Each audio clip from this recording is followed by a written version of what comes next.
Ya, silakan. Teteh, it's yours. Pak, itunya belum mati Pak Kanang. Mike. Assalamualaikum warahmatullahi wabarakatuh. Yang saya hormati pimpinan dan anggota Komisi 6 DPR RI, yang saya hormati Direktur Utama PT Pertamina Persero beserta seluruh jajaran, Pak Simon.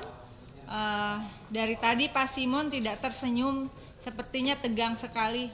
Padahal tadi sudah disampaikan oleh Pak Nasir bahwa dengan hadirnya Pak Simon di Pertamina itu semua bergetar Pak ya. Semua tanda kutip pemain-pemain juga ikut bergetar begitu. Dan semua jajaran direksi Pertamina saya juga yakin ikut bergetar dengan kehadiran Bapak. Dan kalau nggak percaya Bapak lihat aja tuh ke belakang. Semuanya pucat hari ini. Bahkan kita semua sampai susah untuk bicara, kering Pak. Karena lagi puasa. Jadi alasannya itu. Kenapa mati ini ya? Oke, lobet, nggak apa-apa ada ini. Nah, pimpinan yang kami hormati, tadi ada beberapa persoalan terkait dengan indikasi korupsi dan hal lainnya. Kita juga mendukung para penegak hukum tentu saja untuk melakukan penegakan hukum seadil-adilnya begitu. Tapi di sisi lain Pak Simon, saya akan tetap konsisten bahwa kinerja Pertamina khususnya dalam penyediaan, pendistribusian dan seterusnya itu adalah juga terkait dengan aturan hukumnya. Dan persoalan energi, mau BBM maupun itu LPG dan sebagainya, LNG, bukan hanya persoalan bagaimana rakyat bisa terpenuhi kebutuhan energinya, tetapi persoalan energi adalah persoalan pertahanan dan kedaulatan negara sebetulnya.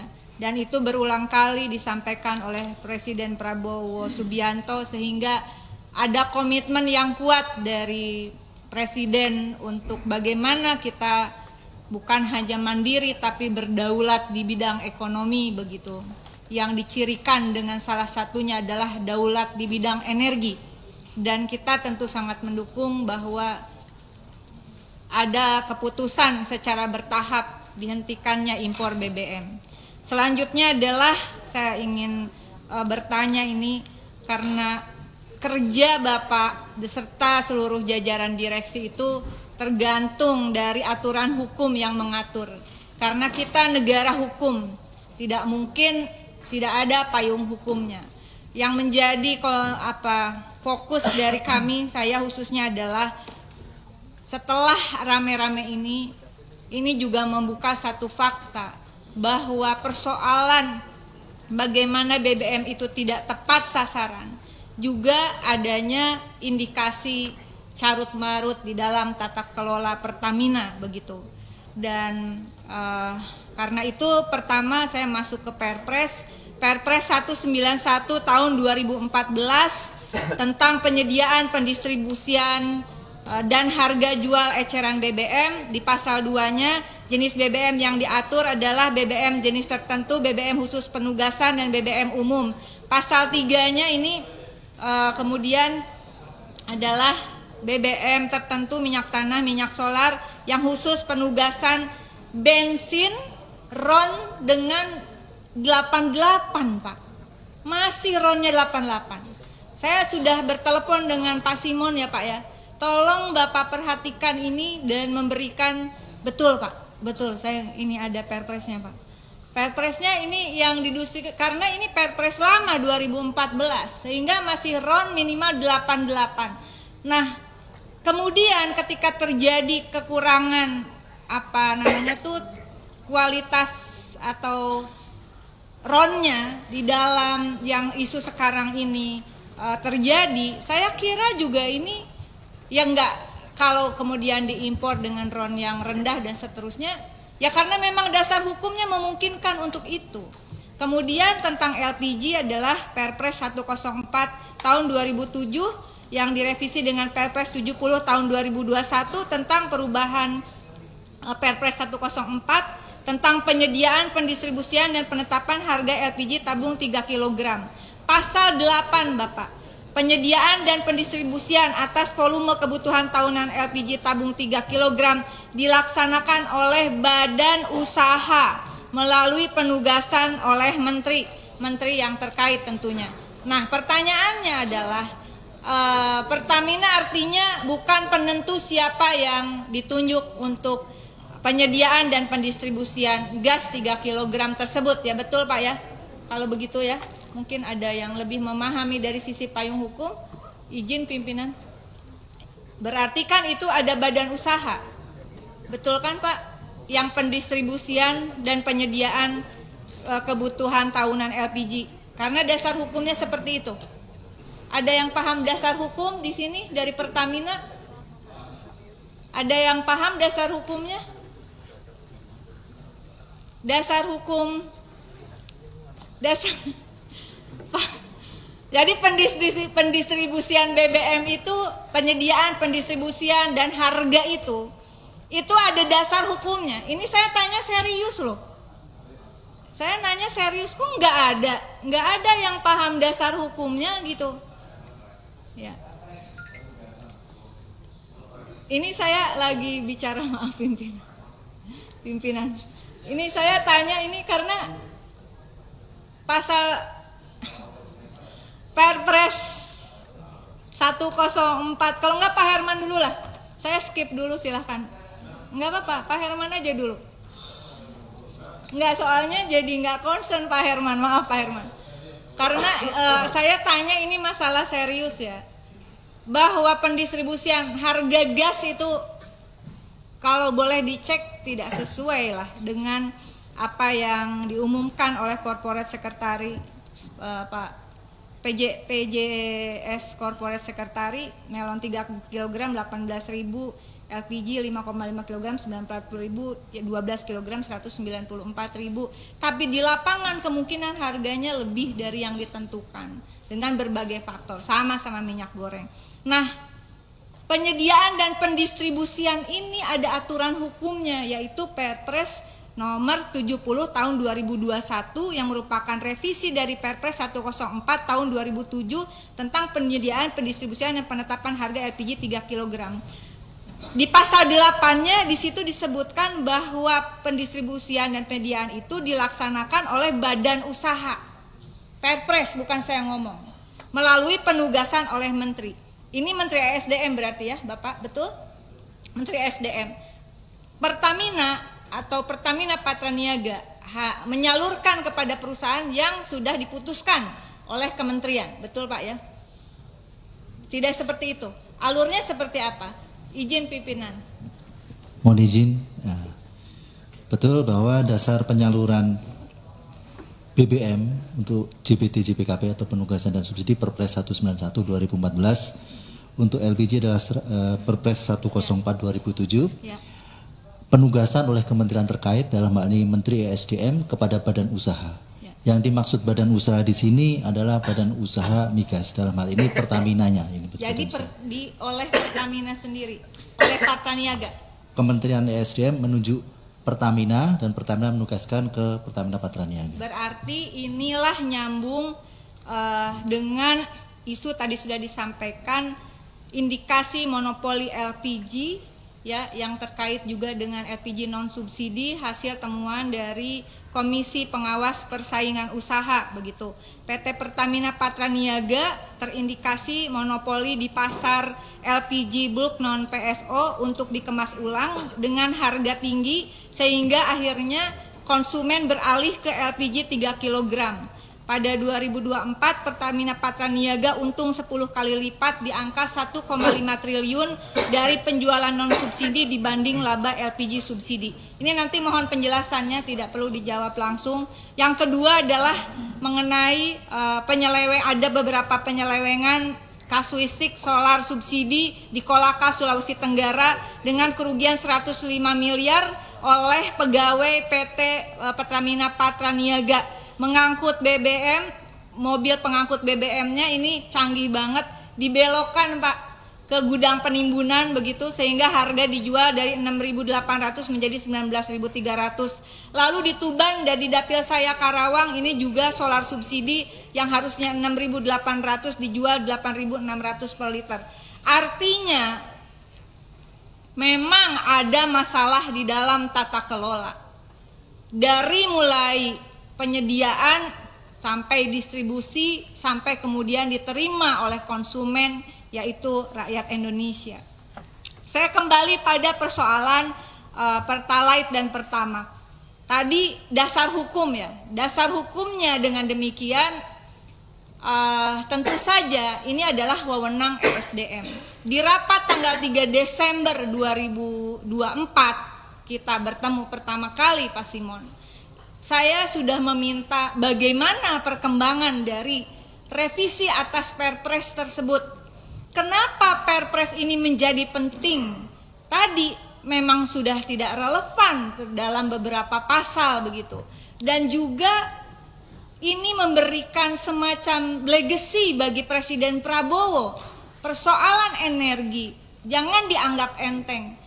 Energi khususnya energi subsidi ini adalah terkait dengan amanat konstitusi bahwa negara melindungi fakir miskin dan anak-anak terlantar begitu. Ketika ini norma hukumnya Perpres, ini adalah suatu pemberian mandat konstitusi kepada presiden. Jadi tidak bisa kalau ada yang beranggapan bahwa ya nggak perlu sampai presiden, cukup surat dirjen aja, nggak paham konstitusi. Makanya kuliah, skripsi, disertasinya jangan nyontek ya Pak Simon. Sehingga kemudian paham mana yang wewenang presiden, mana yang bukan. Enggak, kita cuma curhat ya Pak Simon. Nah sehingga saya berharap juga ada masukan dari Pertamina sampai di mana. Ini saya sendiri udah tiga periode artinya di sini. Ini Perpres minta diubah, gak diubah-ubah, ada apa sebenarnya? Kemudian yang tadi juga sudah disampaikan tapi saya ingin soroti adalah proyek digitalisasi SPBU. Pertamina Telkom sudah masuk dalam penyidikan. Senilai 3,6 triliun pada tahun 2018 sampai dengan 2023. Tadinya tujuannya adalah untuk mengendalikan subsidi dan kompensasi pemerintah untuk BBM, Pertalite, dan biosolar. Investasi dari PT Telkom, nanti tolong dijelaskan, boleh tertulis Pak datanya, bagaimana model investasi, penting ini untuk Pak Simon sebagai dirut yang baru. Yang lain ini saya lihat wajah-wajah lama. 5 tahun Pertamina harus bayar per liter BBM ke Telkom, ini dari penelusuran pemberitaan. Jadi cara investasinya atau kerjasamanya, 5 tahun Pertamina bayar per liter BBM 15,25 rupiah ke Telkom selama 5 tahun. Sementara konsumsi nasional, kalau hari ini ya, tapi kira-kira average-nya sama lah. Pertalite itu 82 sampai 85 ribu kiloliter per hari. Betul ya Patra Niaga? Ini saya info dari orang Patra Niaga juga. Kemudian Pertamax kurang lebih 22 ribu kiloliter per hari. Bisa dihitung kalau per liter itu dipotong oleh Telkom senilai 15,25 rupiah per liter per hari, dengan alasan membangun aplikasi untuk keakuratan data penerima subsidi dari 2018-2023. Nggak masuk akal. Semahal itukah membangun aplikasi? Dan apa hasilnya? Hasilnya data tetap berantakan, subsidi BBM tetap tidak tepat sasaran. Kita juga tahu tidak tepat sasaran dan kemudian ada kerugian negara. Dan info dari teman-teman pemilik SPBU yang tadinya margin SPBU per liternya 230 per liter, gara-gara proyek ini lalu kemudian jadi 200 per liter. Nah ini penting, mudah-mudahan ada aparat penegak hukum yang juga mendengar statement saya ini. Sehingga Pertamina tadi dipotongnya Rp15,25 per liter. Ada uang Rp30 per liter. Dikurangi Rp15,25 per liter untuk bayar Telkom, ada margin masih Rp14,75 per liter. Ini masuknya kemana Pak Simon? Nanti Pak Simon ini kan baru di sini nih. Ini kasus tahun 2018 sampai 2023. Tapi ini menjadi temuan yang akan memberikan efek domino, termasuk juga data penerima subsidi BBM. Saya ngobrol dengan beberapa teman Pertamina. Dengan alasan ini ada Mbak yang di belakang ya. Siapa namanya Mbak? Lupa. Ya, bahwa Pertamina tidak menggunakan data bansos dari institusi yang lain, tapi menggunakan lewat siapapun yang daftar pakai KTP. Ini aja udah salah. Tapi ini bukan kalau dianalisis bukan sekedar karena tidak ada data yang akurat. Apapun gunakanlah data dari Kemensos. Sehingga kalau ada kesalahan kita rame-rame perbaiki data Kemensos. Kalau kemudian data penerima subsidi itu pakai siapapun yang daftar dengan KTP, ya pasti salah sasaran. Orang Anda dengan sengaja kok nih teman-teman di Pertamina menggunakan datanya adalah data yang siapapun yang daftar begitu. Sudah terjadi seperti sesuatu yang tidak sengaja tapi sistematis. Dan kalau dihitung bahwa ada margin Rp14,75 per liter, apakah ini ada indikasi permainan untuk margin tersebut? Nah, Teteh, kemudian sampai buka. cukup saya kira Mbak, Jawa 1 Power Cilamaya itu daerah pemilihan saya. Mungkin nanti Ibu Ketua kapan-kapan bisa ikut. Itu adalah salah satu daerah pengirim TKI, Pak. Di situ ada Pertamina dengan bisnis yang cukup besar. Saya mohon juga ada perhatiannya secara khusus. Dan sekali lagi, nih sekali terakhir ya Mbak, ini saya nunggu tadi juga lama. Ada saya tanggal 3 Desember, ini jangan pikir anggota Komisi 6 tuh ya teman-teman, ini yang tukang bikin jawaban dari Komisi 6 siapa yang bertugas di sini, izin Pak Simon? Siapa? Pasti bukan Pak Simon. Jawaban tertulis yang kita kirim, Bu. Ya, yang tertulis itu siapa? Dari BOD Support. BOD Tolong Support. Pak ya, kita tuh saya pribadi tidak on beneran Pak. Jadi saya baca betul jawaban saudara-saudara ini. Ini kayak mempermainkan. Pertanyaan saya di 3 Desember 2024 dan tolong kali ini siapkan dengan baik adalah sampaikan data rincian impor, nggak bisa pakai crude oil ya udahlah, minyak mentah, LPG, LNG 2021 sampai 2024. Minta data rencana impor minyak mentah, LPG, LNG 2025 sampai 2059. Minta rincian data BPP minyak mentah Indonesia yang dari Indonesia. Dan data BPP minyak mentah impor, karena untuk Pertalite 45 sampai 50% impor dan untuk Pertamax 70 sampai 80% impor. Jawabannya Pak cuman seperti ini, berikan data tertulis jawaban, melakukan impor minyak mentah dengan top disebutkanlah perusahaannya. Tapi oke, saya sampaikan perusahaan yang mengimpor minyak ke Indonesia. Jadi tadi beberapa teman mengatakan karena kami mencintai Pertamina, karena kami memiliki nasionalisme, maka kami tetap menggunakan minyak dari BBM Pertamina. Sementara termasuk dari Shell. Ini top 8 supplier trader yang jawaban Pertamina ini. Totisa, Total Energy Trading SE, Chevron, Glencore Singapura, Vitol Asia, Exxon Mobil Asia, Shell International, Eastern Trading Company, dan Sokar Trading Singapura, impor semuanya.